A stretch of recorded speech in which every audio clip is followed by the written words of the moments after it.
I'm excited to introduce our guest today, Guru Sidemount instructor Ryan with Key Water Sports in South Florida. He's been exploring the depths of our oceans for several decades, and his knowledge of Sidemount is second to none. Today, we're going to do a deep dive into the world of Sidemount diving and learn some of Ryan's secret tips and tricks for teaching in Sidemount diving. So if you're a recreational diver, instructor, or Sidemounter, be sure to subscribe to Teach Me to Dive and hit the notification bell so you never miss an update on things like this. Now, before we begin, I want to let you know about an exciting call to action from Ryan. If you stay tuned all the way to the end of this interview, he has a free offer for you that is guaranteed to take your diving to the next level. I highly recommend taking advantage of it. Again, my name is Benjamin Hadfield, and I'm a technical diving instructor with Teach Me to Dive, connecting divers with quality instructors, dive shops, dive locations, and dive agencies across the world. Let's jump right into the interview and explore the amazing world of Sidemount diving with Ryan. Ryan, thank you so much for your time today. I appreciate it. Thanks for having me. Ryan, let's start with it. How did you get involved in diving? As a really young age, 7 years old, free diving, trips to the Bahamas, and or even just the lake. I'm from Florida originally, so it was no stranger to being in the ocean, grabbing a mask and a set of fins, and seeing what we could find. And then I got hooked on a trip when I was 15 to St. John, and I just I couldn't stay down long enough to see all of the underwater, these little underwater pedestals they put on where you could actually read them, learn about the marine life. So while on that same trip, we did a try scuba, it turned into an open water, and the rest is history there. So ever since I was 15. There you go. Right on. And so growing up in Florida by the water definitely makes it a little easier, I'd imagine, as well. It's a quick drive. So now, moving from diver to instructor to dive shop owner, tell us about that transition. I wasn't always in diving. I was in the military previously. Also did another 10 years working for the federal government. But at the same time, we traveled all over the place with the team that I was on. And what the nice thing about when you're traveling overseas is you build up a lot of comp time and a lot of good pay. So we would always take a couple extra days and just start diving. So I was diving well before I entered the military. I didn't dive for the military. I did photography, underwater, above, and photojournalism. And then I just, I found this passion for it again.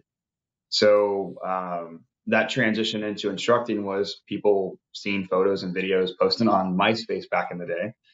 And then when Facebook first came around, so I was like, all right, well, I want to help them and learn how to do it.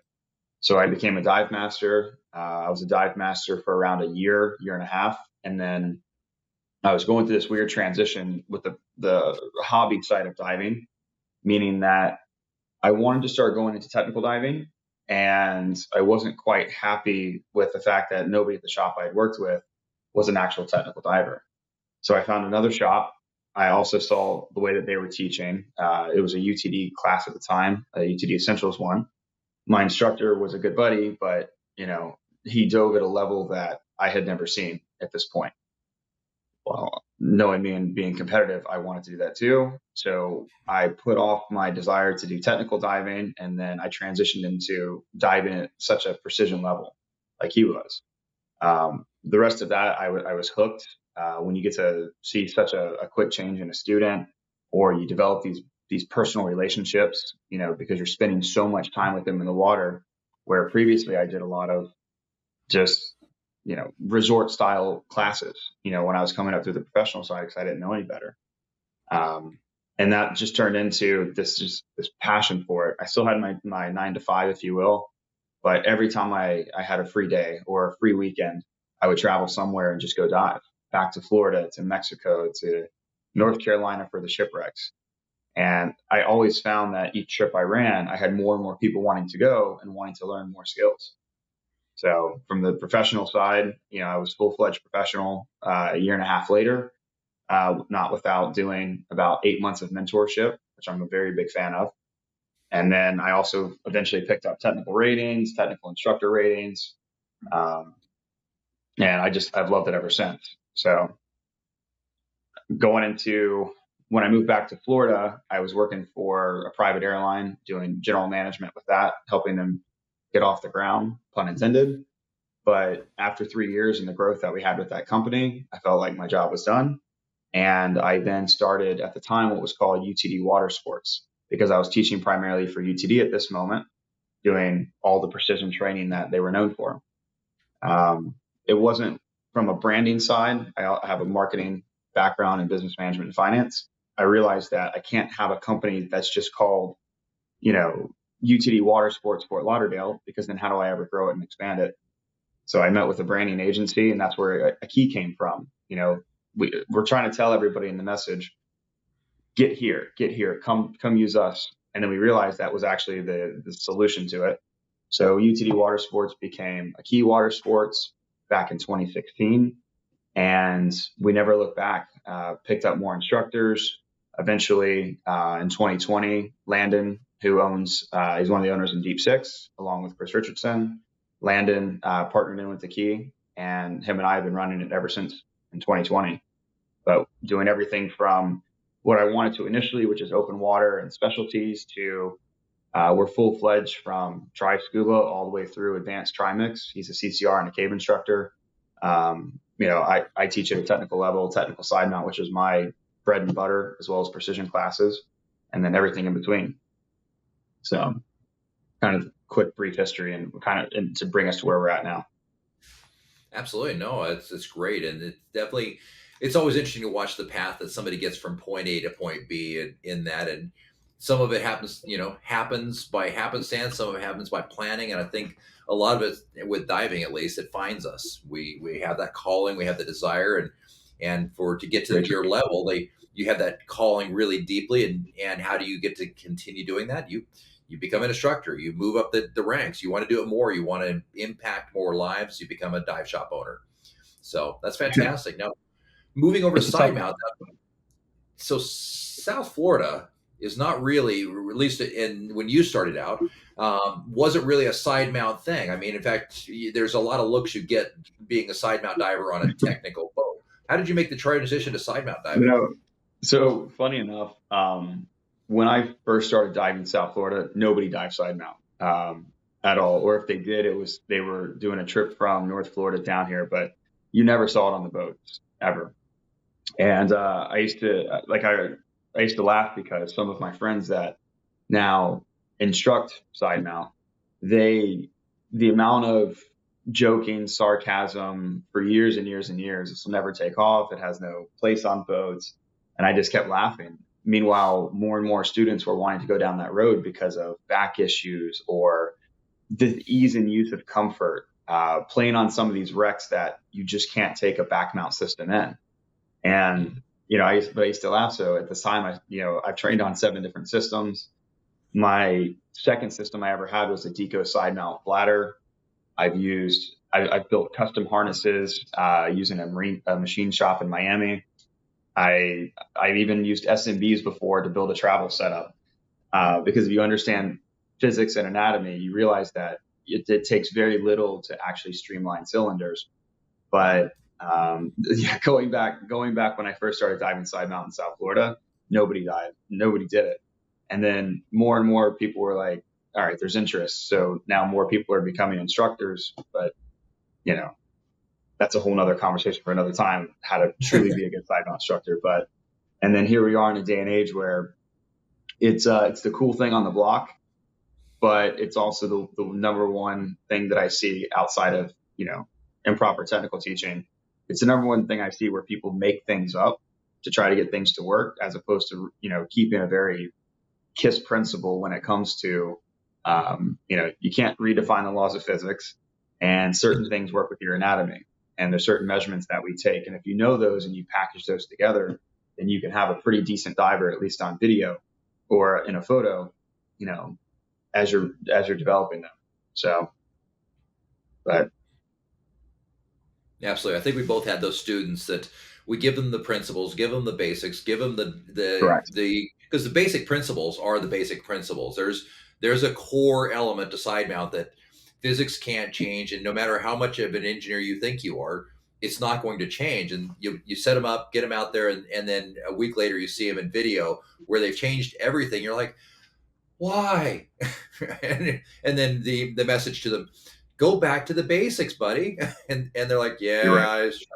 I was trying to fix it. They're like, dude, you don't know how to fix what's wrong with it or what's right with it before you. How are you going to fix it if you don't know? So I'm right there with you. I get it. I've had that student more than once. So Yeah, how did you particularly make the transition from back mount? Because at that point, nobody's doing it. You're really on that cutting edge. How did you decide to make that transition to side mount? Because you're sure. not really a gamer. Yeah. So when I was with UTD at the time, they, granted, it was the system that they had was called the Z system at the time. I Mm-hmm. don't recommend it in the slightest. It's got applications for very recreational, non-technical oriented things, but I'll digress there. Anyway, I had it. I wanted to know about it. I wanted to learn it, but even in order to use that complicated system, you still had to have certain basic fundamentals. And so I was teaching already at technical level, back mount doubles and cylinder, and running deco cylinders. And I always used to shake my head at the fact that, one of the other really well-known organizations who prides themselves on body trim and position and this and that, the divers are actually very, very stiff. They might be horizontal, but their cylinders were hanging all over the place, the deco bottles and stage bottles. And so it actually started with streamlining those so you had a really good picture perfect moment. And then I picked up the Z system for those that wanted to get into cave diving. I don't teach at a cave level at all. I enjoy it, like enjoy recreational cave diving, but I do not teach any cave or overhead outside of advanced rec. But I found that some of the things that we were going on, meaning even like the Hydro Atlantic wreck, beautiful wreck, commonly dived, average depth is around 150 feet or so. There's areas on these wrecks that you just couldn't fit. And I needed the ability to take off a cylinder, but also not violate simple principles that we were teaching at back mount, such as being able to donate from a long hose, simple management of an inflator. So the Z system was that transition initially for me until I realized just how overly complicated the system was. So then I picked up a Dive Right Nomad. I picked up all these things. I still actively taught and I still actively teach back mount doubles, but it became an amazing tool that I had no restriction on the environment that I could dive anymore. Where back mount doubles, you 100% have places you just can't go, even in recreational settings. If I want to squeeze through a porthole, I can't do that in a set of doubles. But so it just came to this point. I was doing about 50-50. And then now my preferences for majority of the technical classes I teach, about 70% of that is done in side mount, given the option to the student initially and weighing out the pros and the cons for what they might want to do. So anybody that has any desire to get into overhead or any type of heavy penetrations, 9 out of 10 times they'll choose a side mount route because the skills and the principles that you're learning at a fundamental side, how the system works, how the bottles are set up, are fundamentally the same. We don't have to make massive modifications between fresh and salt water. In fact, I haven't touched my harness in probably 4 or 5 years, and I could take up to 7 cylinders. So the transition, in short, literally came from opening up the ability to play more on the same dives that we were doing in back mount and being able to take the stress off, just passing up cylinders, all except for maybe that one last one, and reduce the post dive stress. So it became more fun. I had no restrictions anymore in regard to where I could dive. I could go anywhere around the world and always have a double cylinder if I wanted it. Um, and it just opened up a world that you just could not do and you cannot do in back mount doubles because of the restriction of having everything in a fixed position. Gotcha. Plus, it looks really Now, cool. I think the big question that pops up in there is: are you jumping off a boat with 7 cylinders?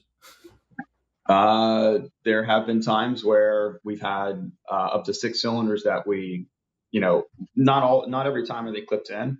If I'm going to have that many cylinders, then unless we're trying to do a photo op, you'll jump in the water or you'll put cylinders on a tagline and then jump in the water and then clip to them.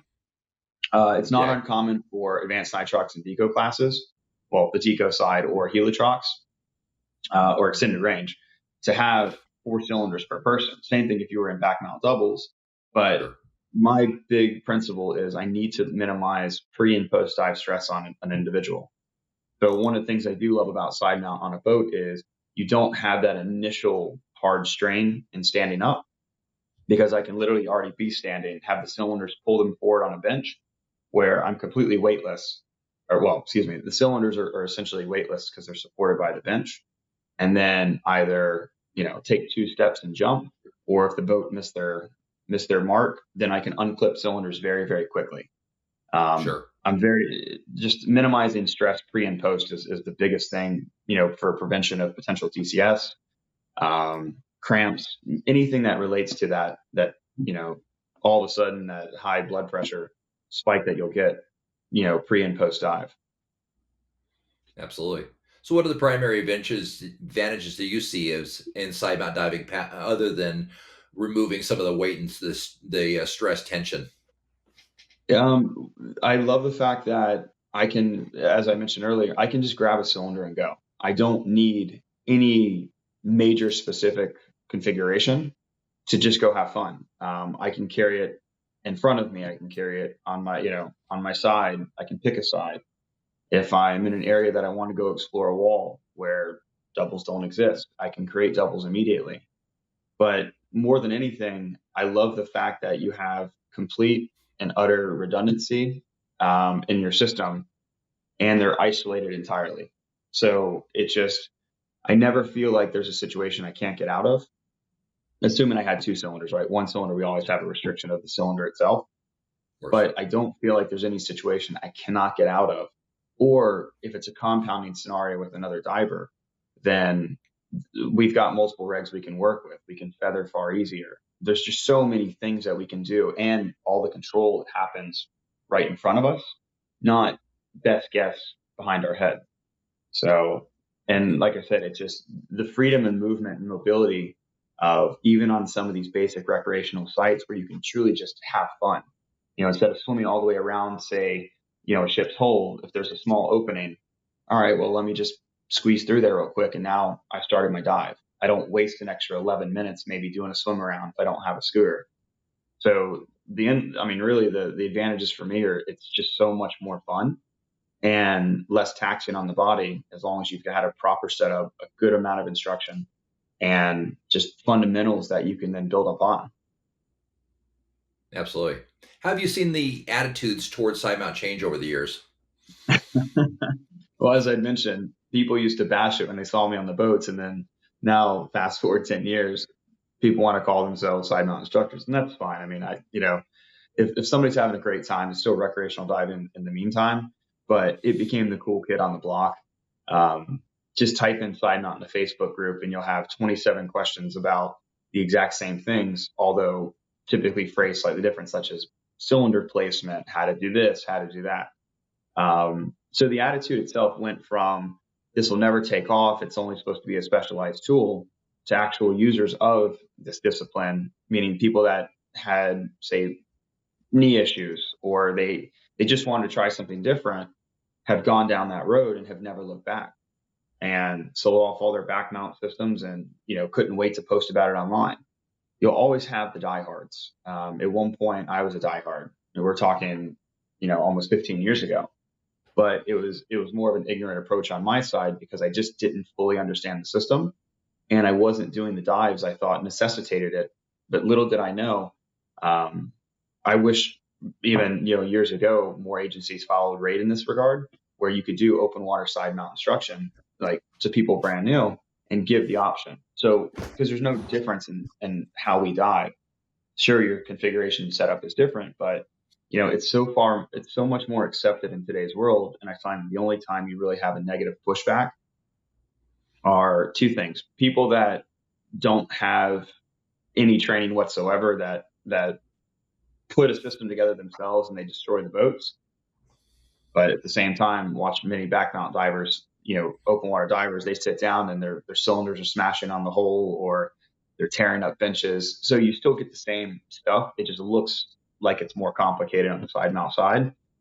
Or you have, just like really salty people that are just like, nope, this will never happen. We don't allow anything other than single tank back mount diving. Everywhere else around the world, I've never had an issue trying to dive it. So that's a lot more accepting in today's world, given the fact that it's had enough time to grow some legs. And people tend to follow cool factors and cool trends in diving, as opposed to, maybe what they learned, get certified and go to Honduras. Now it's like get certified, and as you know, in your area, and then also in North Florida, people want to get certified and they're already looking at cave diving. They're already looking at 3 and 4 and 5 steps ahead where they might want to be. So why not have a system that's ready to go and start developing these fundamentals so you can literally push them down that road and do it safely without having, say, 10 years of back mount diving and then all of a sudden 1 year of side mount. It doesn't really make sense if they never really wanted back mount in the first place. I agree completely. A lot of times with side mount, I feel a lot like that scene from A Knight's Tale where everybody's making fun of his small armor until he walks over and hops on the horse really quickly. The same thing with side mount. Everybody, and then now my friends and the other people in the shop, they see me dive side mount all the time, and how much easier it is for me to get in the lake.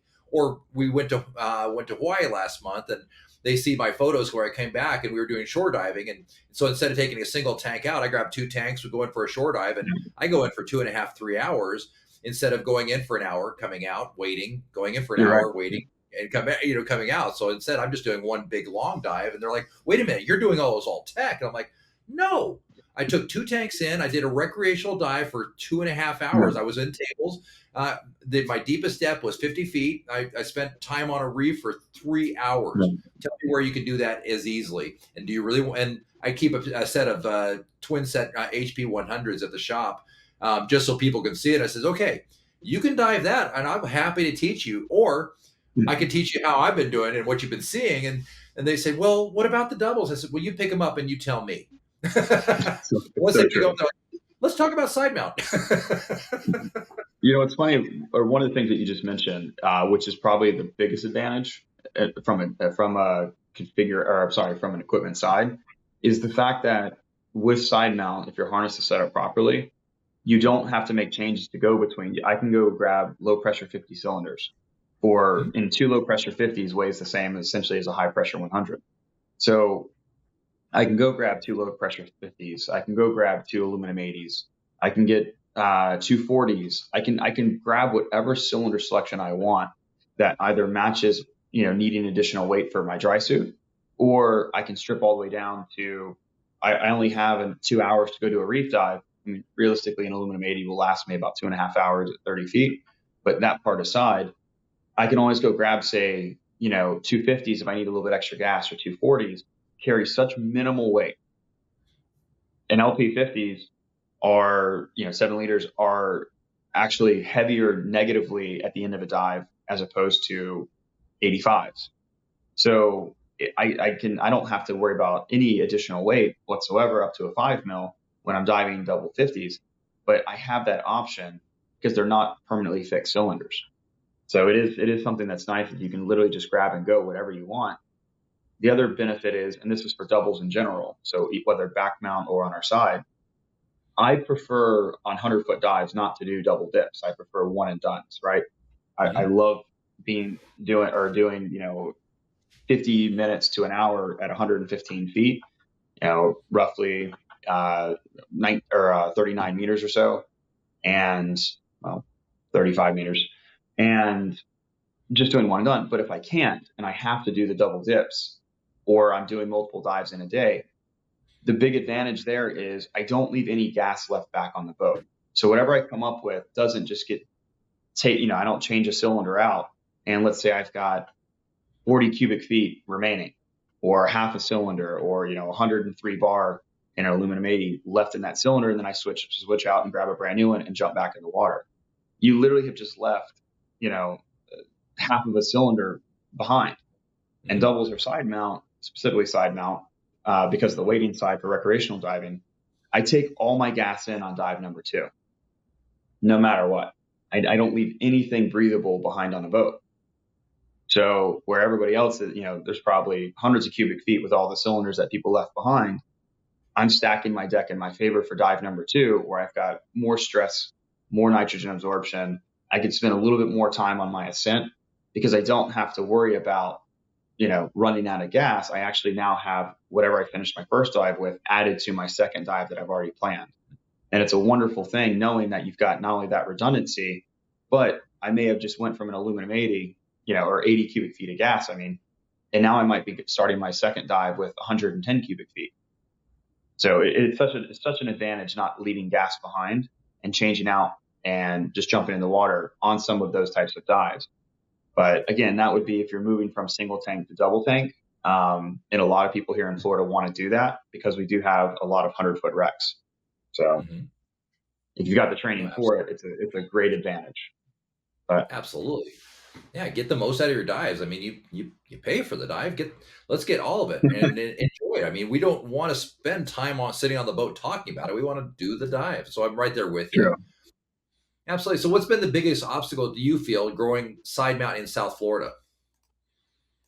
I'll take a breath on that one. The biggest obstacle are people that self-certify and then pass off that information as gospel, where they themselves are diving in a very poor configuration. It happens greatly from the business side. Rarely do I see side mount divers. What I find is people that are self-aware in their own diving typically make the best divers because they understand that they need improvement.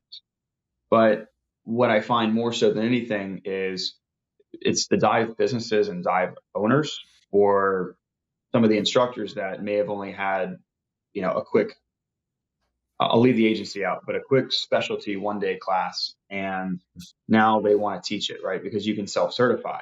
You can literally write into to the resource department, say, I've done 50 side mount dives. Here you go. Here's my credentials. Certify me. Okay, great. And all of a sudden you've got an overnight administrative crossover or something that requires good knowledge of basic fundamentals, but you still need to have worked with different systems and harnesses and people to know how to fix them. So my biggest pain point with that really became people wanting to make extra money selling some systems. And truth be told, there's only very few really like decent systems on the market where the wing shape actually matches fundamentals that we need to have a proper setup. No diamond shapes that are, you don't need all this inflation up at your neck. If you look at like the XD, the Katana 2, and I'm proud of Dive Right for coming out with their new Ray. I've got one on order just so I can learn it, use it, test it, pros and cons, review it. But those three systems, you'll notice a very similar shape, starting with X Deep coming out with that style first. And it's anything that kind of falls outside of it doesn't really understand that majority of the weight and the lift needed is at the crown of the cylinders. So when you have people that only sell a specific brand, like the SCUBA Pro system is it's not one of my recommendations. We'll put it that way. But you have SCUBA Pro shops that are just pushing to say, no, you can use it. You can use it for whatever cylinders you want. But it's not designed. It's fundamentally not a good side mount system overall. But because people wanted to make their money, wanted to make margins, so they have these individuals that spend $1,000 on a class, which is a decent price. I'm a little bit more expensive depending on what the class is, but they show up for these things and they're all over the place. You're hearing bottles clanging up against the wrecks. And when you try to have that polite conversation over, hey, there's some things I would recommend that we do differently here, because so much time and money was already invested in something that fundamentally isn't designed for, or doesn't meet the true needs of this equipment configuration, then you tend to lose them, right? They might go back to back mount, or rarely do I find that it's met with attitude, which I would be pissed off too if I spent, $1,000 on a system, $1,000 for training, and somebody's telling me, hey, this isn't the most optimal. But that's normally the pain point, as opposed to, instructors being more self-aware that they really shouldn't be teaching certain configurations. It would be like somebody, for example, that has the ability to teach a rec specialty in recreational diving, thinking that they could teach an advanced rec specialty where it requires technical training, deco, further penetration and things like that. Just because you have some fundamental knowledge doesn't equate you to be in a position to actually pass this knowledge on where somebody could really hurt themselves. So it's never really the people for me, because most of the time the average diver doesn't know what they don't know. and there's a lot of misinformation out there, or 27 ways to do something.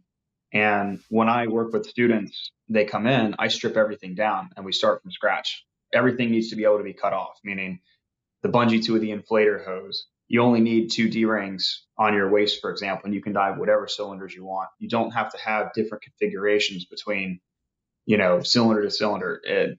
So that's, again, so to kind of summarize it, the biggest pain point for me is side mount being the cool kid on the block and people using that as another tool for margin, which again, I own a business as well, but not having the knowledge base behind it to actively put somebody in a decent system and configure them for it so they can then progress down their road.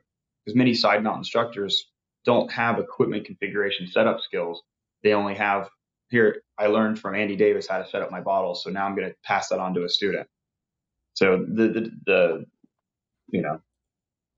discrepancy is just the lack of actual education, and you can't rely on the agencies at this point to come out with these standardized manuals, because it really is going to depend on the system that the person buys. Look at it like rebreathers. You're trained on the rebreather in the unit, and your basic class doesn't give you any one specific unit that you've been signed off for.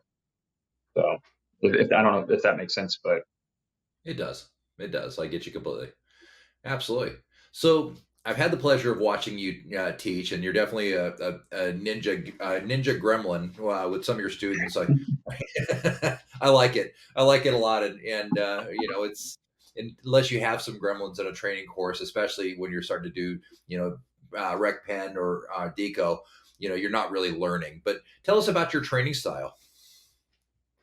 it's very much twofold. It's a failure-based training, but it's a building block with that, meaning I don't just throw somebody in the water and have a checklist that I have to hit. Okay, we did this great. We did this great.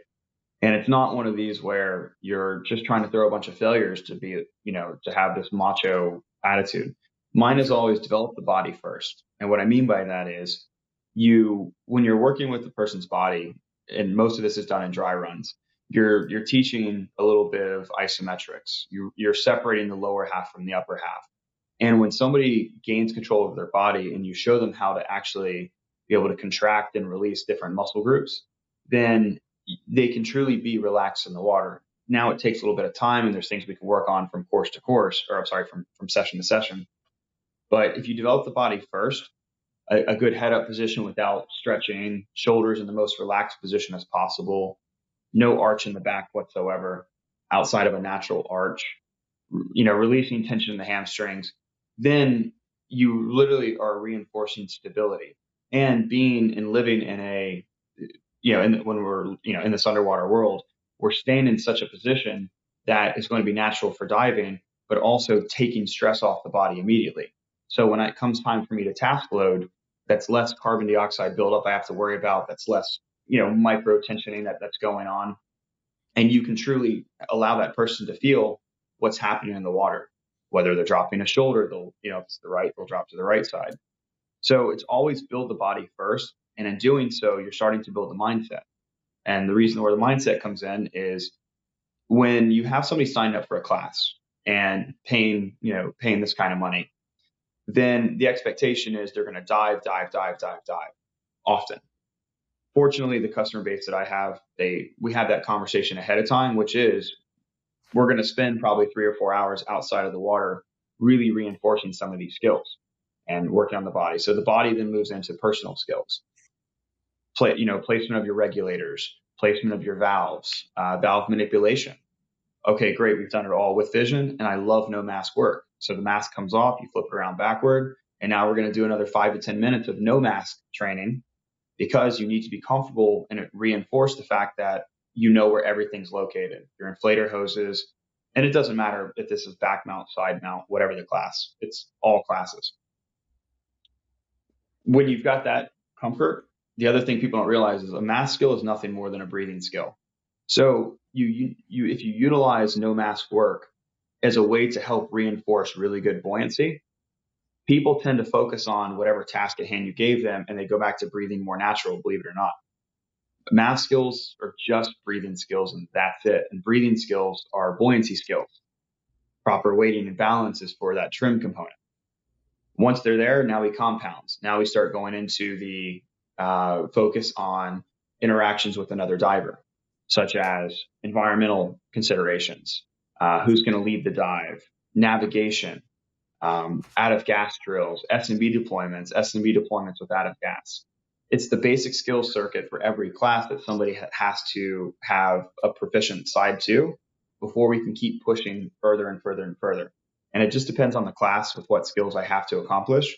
But there's always every class, no matter what, is always going to start out with a body fundamentals, followed by personal, followed by maybe it's 30 minutes, maybe it's an hour, maybe it's two of compounding skills, just to prep us for the fact that we're reinforcing the basics that everyone should know, regardless of what their gear configuration actually is.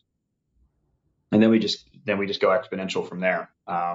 If it's multiple cylinders, then we throw the multiple cylinders on. If it's bottle passing, failures, overhead, line work, I don't have to worry about the body at that point. It's already matching what we need to be at a minimum to then start the more heavy technical oriented skills. And the ones that, really use line as distraction, it's a great tool, but as long as the body falls back into play or into plane, then you know that you're in a good spot and you're working with a blank slate of good diving behaviors.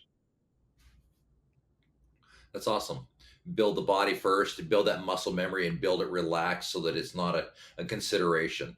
I like that. And taking the idea and changing mass drills and mass skills to really they're just breathing skills. I really like that. It's definitely a different mindset, and it's not something I think a lot of instructors get halfway there, but they don't go all the way there to realize that it's just a breathing drill.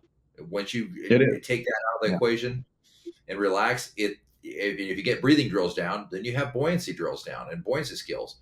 It's a very fundamental shift in thought process, and a lot of instructors get it halfway there, but they miss that last piece. The last piece is, in this case, is the most important.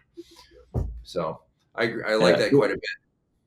Well, so now you have a little bit different approach on this overall. So I know a lot of agencies, and we talked about this earlier, that a lot of agencies are still teaching percentage of body weight for weighting and dumb things like that. And I don't mean to, put too fine a point on that, but that's really how I feel about it, is you can't do that. You're teaching something a little bit differently. How are you developing proper weighting for your students? Yeah, sure.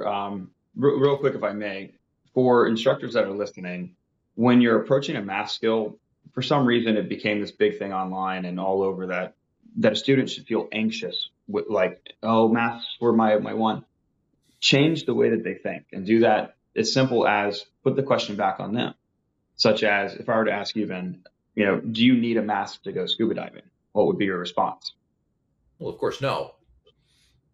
It's literally a luxury. It's a convenience. Mm-hmm. We don't actually need it, but that convenience and luxury allows us to see all those cool small things.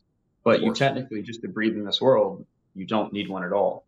So if you approach a student that might have some of these fears, you're going to have to use a combination of exposure therapy, but also changing the way that they think about what that skill to come is.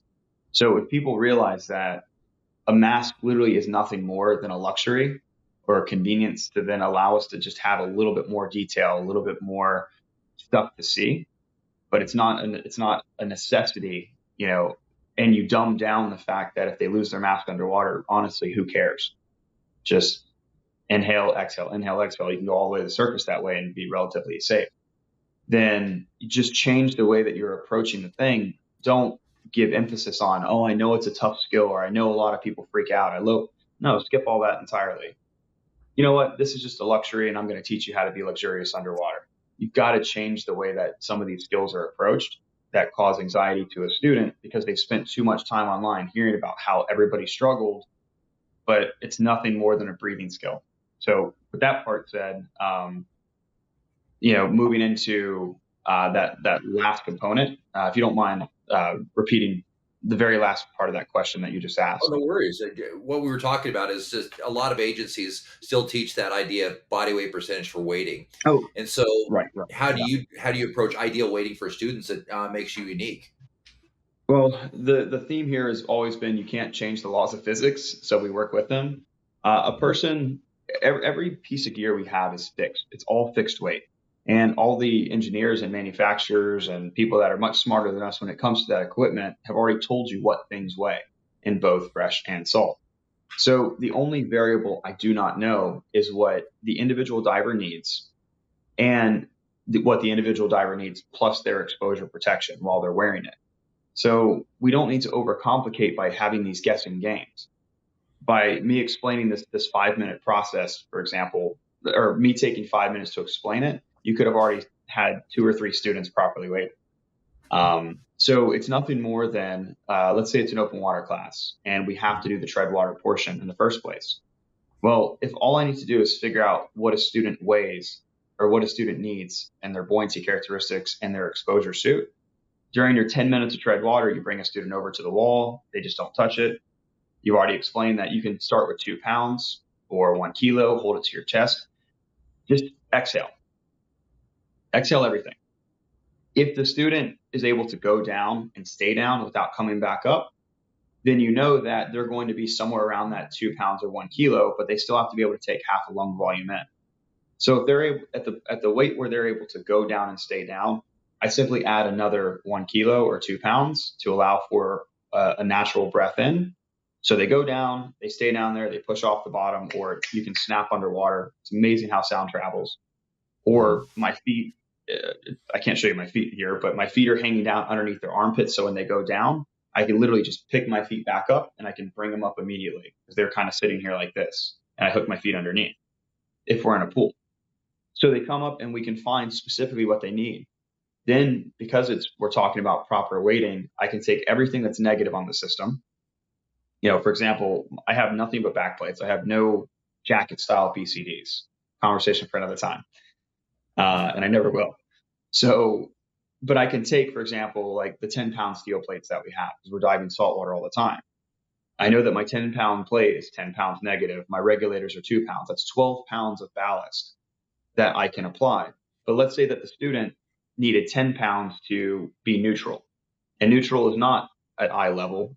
Yes, I know every agency is going to hate this, but it's like an iceberg. If you're eye level, you're still about 2 pounds off from being truly neutral, which is just below the water line. But is what it is. So if I know that this individual needed 10 pounds to sink them, and I've got 12 pounds over here, if I simply marry that together, they're already 2 pounds overweight. Now you can take the cylinder into consideration. If it's an aluminum 80 and freshwater, it'll be 2 pounds positive. Not, we call it 4 in salt, but it's 3.7, whatever. So that student, if they dive that 10-pound plate and they needed 10 pounds to sink, it would be a wash. 0 weight needs to be added to their system. The most that you're ever going to be overweight or should be overweight is whatever the weight of the gas in the cylinder is, plus compression on the body. That's what our BCD, we're literally compensating. So another example would be, let's say I have to do this in the ocean. I've got very little time. You can do a proper weight check in 3 to 4 feet of water. You do not need to have full depth. It's the same concept, just in a horizontal orientation. I take the student, they're already in their exposure suit, their gear's right on the sand. I already know what the gear weighs, what the delta of that is, because I've added everything that's positive and negative. I already know that number. So if I take the student, I give 2 pounds and I have them lay down horizontal toward me with the mask on their face. They exhale everything. Can they lay down in the sand or not? If they go down, after momentum releases, if they start to come back up, go ahead and just bring them back up. Here's 2 more pounds. And we're just using a bottom-up approach. At the point where they can lay down in the sand after exhaling all of their lungs, then they're going to be somewhere around this weight. So for you, let's say I gave you 10 pounds or 8 pounds, roughly 3 kilos. And I told you to exhale everything. And let's say that you could lay down in the sand at that point. I'm now going to tell you, okay, now give me a sentence, whatever that sentence is, because you're only going to retain half the lung volume if you give me a long sentence. Or I'll ask you where you're from. I'll go like this, stop talking. And you should be just below the water line. Again, you only need 3 to 4 feet of water, or about a meter and a half. If that's the case, then that's what you need with your exposure suit. If your equipment, again, was, a couple pounds positive, then you add all that together, and that's the weight that you add to your PC. I've got an article that I'll give you a call to action at the end of this, but I have an article that I can send to you that actually Okay. breaks down this, this proper weighting procedure. But that way, there's no more guessing games. If you change your exposure suit, then you can follow the exact same weight check, but your gear, if it hasn't changed, is the exact same. Your gear is going to weigh the exact same no matter what. And it's just understanding what that initially is. But every cylinder has a specific weight at 500 psi. Every jacket BC requires so much weight to sink it, or maybe it's negative to begin with. All of your regulators are somewhere around 2 to 3 pounds typically, unless it was that big monstrosity that Mares put out that one year. That was like 5 pounds of regs. But it's not this complicated thing. And literally, it takes longer to kind of slow this video down and understand, okay, let's figure out what the person needs in their exposure suit, compare that against the fixed weight of all the equipment. Okay, marry those together. It takes very little time to get somebody properly weighted, and there are no more guessing games. There's no more, 10% of body weight, 3%, 5%. I need 2 pounds in a 3 mil in salt water. If I followed the 10% of body weight, that would be saying I need 19. That's not even terrible. That's just negligent at that point. So, and it's not even a good starting point. Why should you get somebody to develop skills being overweighted where they're going to arch their back, the hips are going to collapse, the knees are going to drop, and now you're telling somebody to do all these skills, stop kicking the reef, but they physically can't overcome the fact that they've got, somewhere around, 8 kilos or 16 to 17 pounds sitting right on their hips, and there's only, say, 1 or 2 kilos at their head. You can never overcome the laws of physics. And they'll forever and always kick to try to be in the plane, which means tension in the lower back, kicking up the reef, silting below them.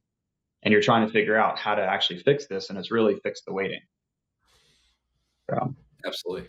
No, fix the weighting, fix the student, save the student, because that not only becomes negligent, becomes just life threatening, and correct. very dangerous. Absolutely, and Yep. it's one of something that it's kind of near and dear to my heart. I really work hard to make sure we get our students well weighted and correctly weighted, because I want them to be safe and enjoy their time. I mean, nobody wants to carry a bunch of extra stuff anyway. As it You're right. is Yeah. well, At the end of perfect. the day, at the end of the day, even though like we've had a little bit more of a technical side on some of these, it's still fun. It's still recreational. Even teaching at a technical level, that's still recreational diving. Like, yes, I'm getting paid for it, but the individuals that are in class are not. So it still, needs to still have a level of fun, but there also has to be a serious component too with on the instructors, specifically for the instructors listening. You've got to treat it as though people are paying you to get a job done. That job is to perfect the student, perfect the body, perfect the skills, get to not just a bare minimum level, but get to a very proficient level, and then issue the cert because they earned it and deserved it, not because you said you only had 3 days and, well, you went through your checklist. It's just, but it's still recreational diving all the same, even with all these complexities, if you will. And people need to remember that, there's too many egos in this industry. I've had one for years. Um, every instructor I know has had at some point something they feel very passionate about, which often can be misconstrued as ego. Sometimes it was, but it's still fun. So build the student so they can have the most fun possible and be under the least amount of stress. So that way they'll dive with you from the business side. They'll dive with you for years and years and years because they feel like there's some value gained. And the more happy and comfortable they are, the more they're going to keep diving, the more classes they'll take. But, just kind of a tidbit for that, because it's too many times of people do an open water class. They, oh, you should do Sidemount next. Okay. Well, now you need to do rescue. Now you need to do DM. Now you need to do this. Now you need to do that. It's like, give them a chance to actually stop, relax, go enjoy what they've been paying for, and be along there with them. Don't every single dive just because they were your student, tell them what you have to do. If they ask you, provide constructive criticism. But if they don't, just enjoy those dives with them so they feel like there's an actual relationship here and not just a financial transaction. It's amazing how much more they'll listen and how much more a person will dive, when you're teaching them really good habits and then enjoying that with them. I agree 100%. Create a relationship. I know we've taken, for at least for me, I've taken away the request or the suggestion of classes and turned it into a mentorship. Hey, let's figure out what you want to do with diving. Let's find a way to enjoy it, and let's mentor you to the point where you want to be. Is that master diver? Fantastic. If it's not, that's fantastic. Let's get you where you want to be. So you want to go do Florida and you want to do Rex. Terrific. Here's some things I would suggest: deep diving, Yeah. nitrox, and if you want to get into really advanced Rex, then I would consider Sidemount, and then mentor Yep. along. Come dive with me. We've got a dive along. I've got a class coming. Why don't you come just observe the class? So I love inviting my former students, come observe another class with me. It's not no skin Yep. off my nose, and for fact, my burnt hamburger tonight. If I throw you in a BC in a tank and have you just fall along on another class. So Yeah. that's been That's our one. secret, the mentorship through this process. Yeah. I do the So same let's thing. let's Any kind of move back. student, I'm sorry, go ahead. No, go ahead. Any student. I'm Yeah. sorry. So what you just hit on is extremely important. It's the mentorship. Any student that has taken one of our classes, they know what to expect, which means they now become a great candidate for an awesome dive buddy because they've had some exposure. So for us, and it's always been this case, any student that has taken one of our classes is always allowed to sit in free of charge, except for like the cost of the gas skills or the hard costs. Free of charge, no more paying for our time to be a buddy to somebody else to help guide them and mentor them because they have a different level of comfort and knowing what to expect. It doesn't matter if it's a recreational class or $1,000 technical class. If somebody's already DECO certified, then they're allowed to sit in all the way back through another 5 days if they so choose to be there and help support the students that are coming through as well. I can't stress that mentorship enough. Um, Again, they pay the hard cost, but they're not paying my time again. They're literally being there. It's my way of saying thank you for helping this person get to that point. And then that next person will do the same thing. Or a night class, somebody that may have just completed a night class the night before, if they want to do it again, I've got the class going on. They still count towards your ratios. So it's not like they're just some random diver, but it is one of Mhm. the best things I found to develop such an amazing community of people by allowing them to sit back in free of charge for my training, my actual labor, if you will, just to be there to help support and build. So they get additional skills and you have more comfort on the student you're teaching because the person in the water has already been through this process. It's amazing the development that you get and the trust. And now you've got two dive buddies that want to dive for life. So good job that you're doing that. It's one of the most powerful things I found from a business side as well as a teaching side. So Absolutely. Thank you. It's definitely, well, it's a model that I've embodied and learned from great instructors like you. So, and I've noticed that and watched that. So it's not gone, your efforts have not gone unnoticed. So Ryan, let's move back over to side mount for a little bit. I mean, side mount diving on a boat is one of the things that at least with my students are like, but what about, or the people who don't know about side mount, they're like, but you can't do that on a boat. And you and I both know that's a complete fallacy. sure. And I jokingly tell anybody that gives me a hard time on the boat, if you can get ready in your back mount faster than I can get in side mount, I'll buy lunch.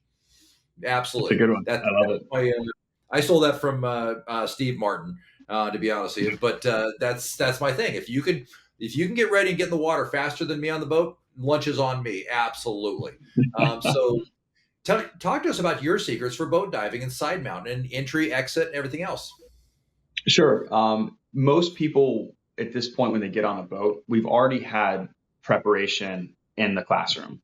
Hmm. To do that, I built a table that raises and lowers so I could put cylinders to where they are at. But with that being said, if the harness is already on, then it's no different. All you're doing is pulling a cylinder forward and clipping on the top and clipping on the bottom. You can jump and dive at that point because your regulator's already, it's easy to deploy, or you might have already routed your left bottle. But I use the same thing. So kind of tips and tricks. There's two ways that you can don and doff. You can either face the bench or you can try to sit down. I never have people sit down because I want to minimize that stress. Even in heavy seas, if I'm standing, I can hold on to one of the railings, pull the cylinder forward, and do everything one handed. Like this, your Hmm. side mount class should be conducted where the instructor makes you do everything one-handed from both sides. If you have a mobility or an issue and you can't, then we can attach pull tabs and we can attach things to allow somebody to reach both valves, regardless of what side works better for them. But I can stabilize nicely, and the fact that I'm already standing up allows me to use my legs, not my lower back, not anything else. So my cylinders are always set up in a position that I'm going to be, I'd say probably nearly 10 out of 10 times facing them. So on the boat, I'm going to have my left cylinder, where it's going to be pulled into my left side, my right cylinder pulled into my right side. And all I have to do is tip it forward and get the double ender or the hard snap. I don't even need the bungee at this point.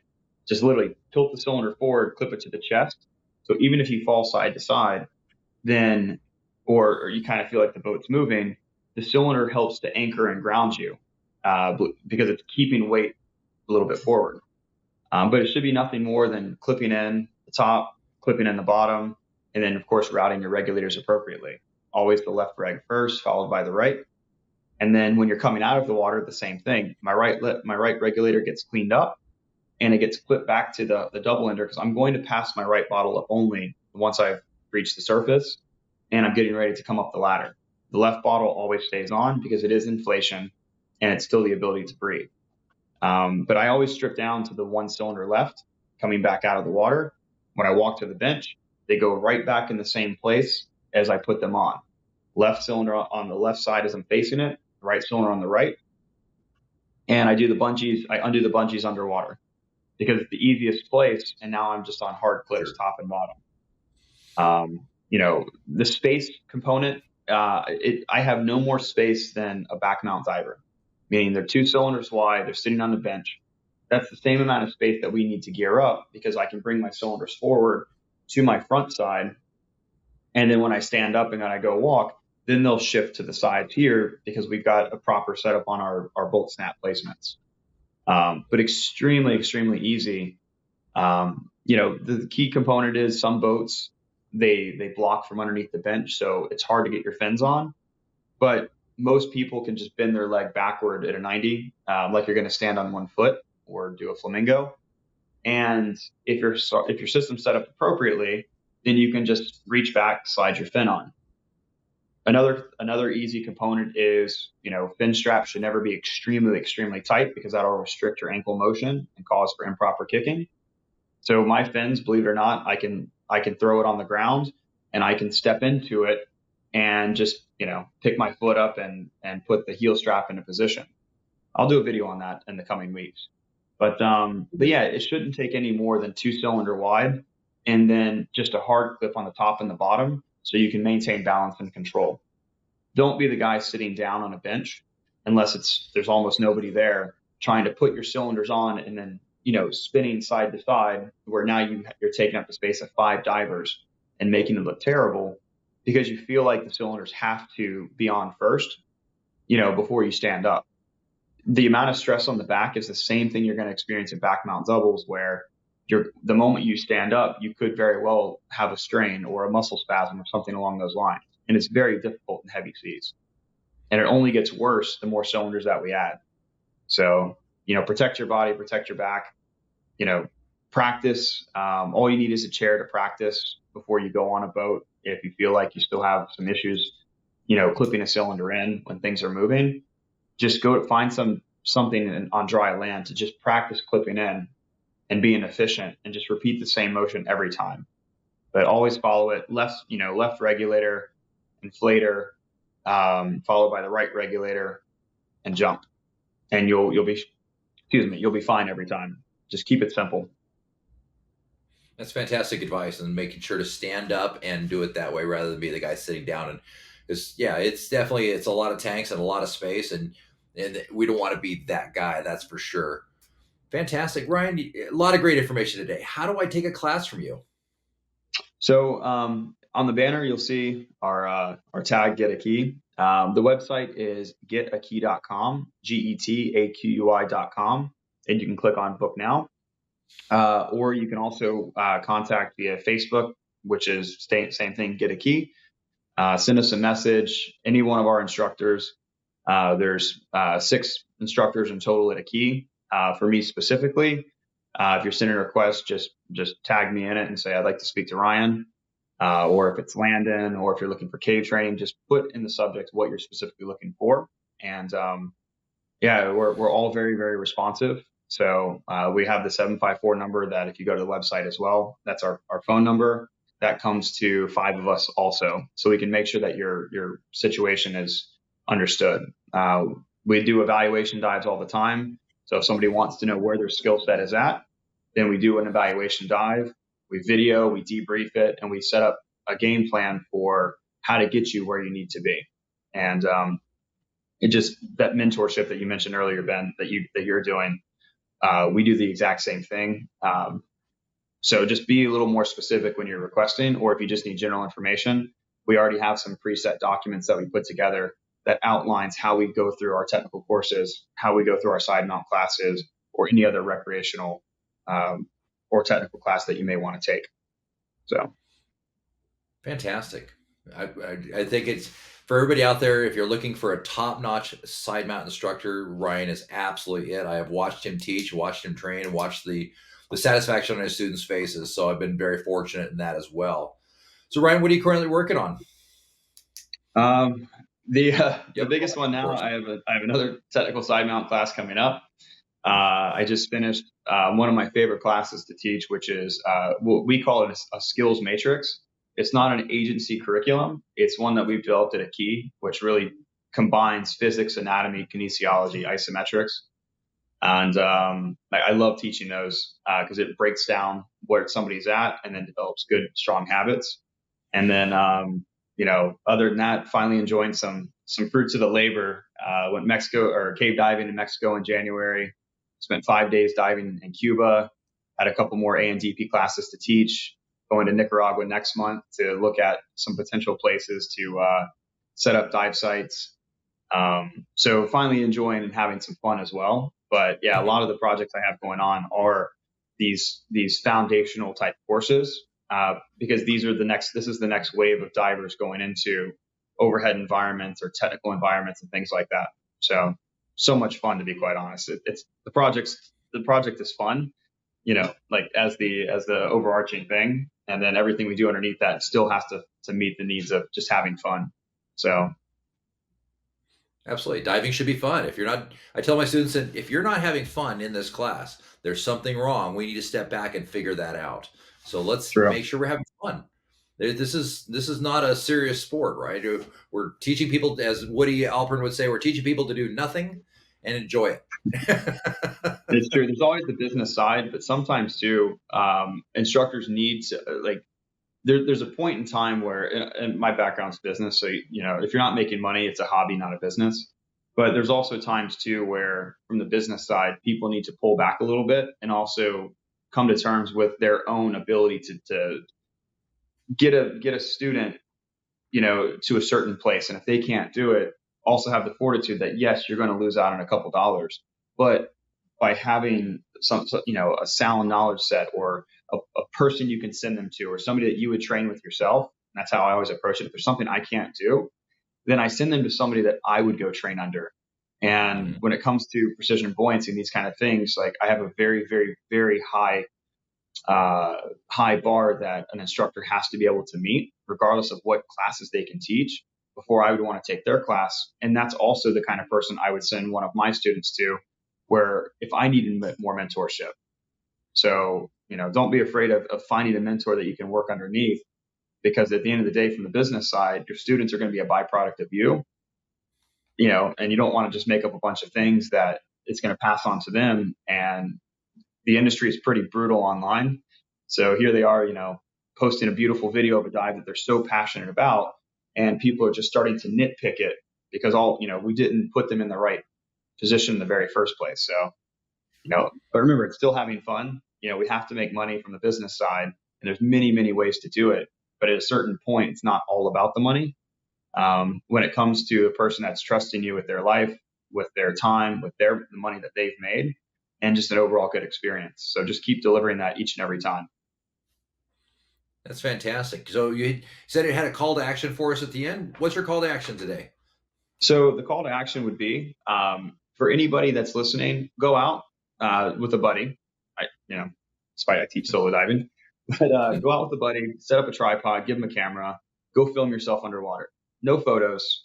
Photos only give you a moment in time, but go film yourself in the water. Go through a round of skills, mass skills, regulator skills, add a gas deployments, those types of things. And take the video, reverse it, then shoot your buddy, and figure out a way to have a good debrief.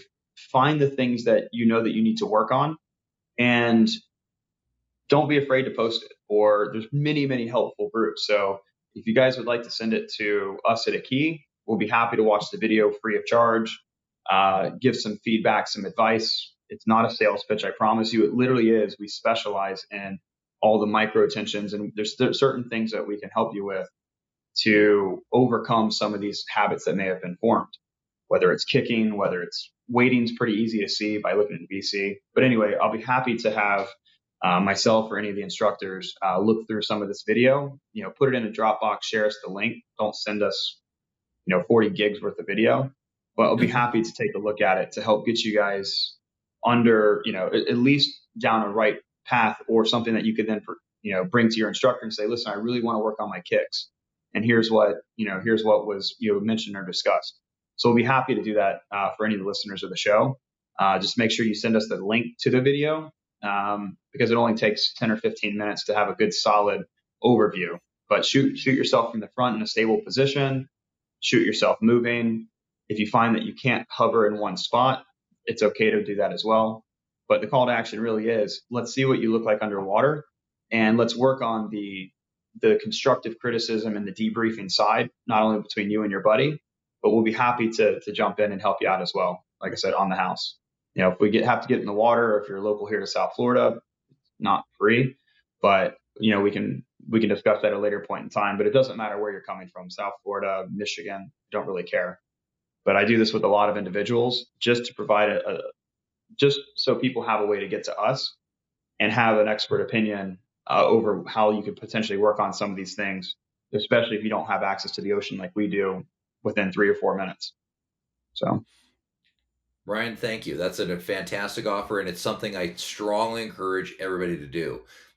No matter what level of your diving you are at, there's always something to learn and gain. I'm a higher level instructor, certainly not at Ryan's level, but as a technical XR instructor, extended range instructor, and a technical Sidemount instructor, I still videotape myself on a regular basis just to check in. Am I still doing this correctly? How does my position look? How's my fin kick? Have I started to develop bad habits? I think, as Dan Orr says, normalcy of deviance is a very easy thing to follow in. Complacency happens. So I encourage everybody, take Ryan up on his offer. He's a fantastic instructor, and having a second set of eyes, I definitely encourage you to look at it as we are batting coaches. In the end, y'all big kids. You got your own scuba gear and you got certified. You can take our advice or not take our advice, but at least you get another opinion to take a look at it and make that decision.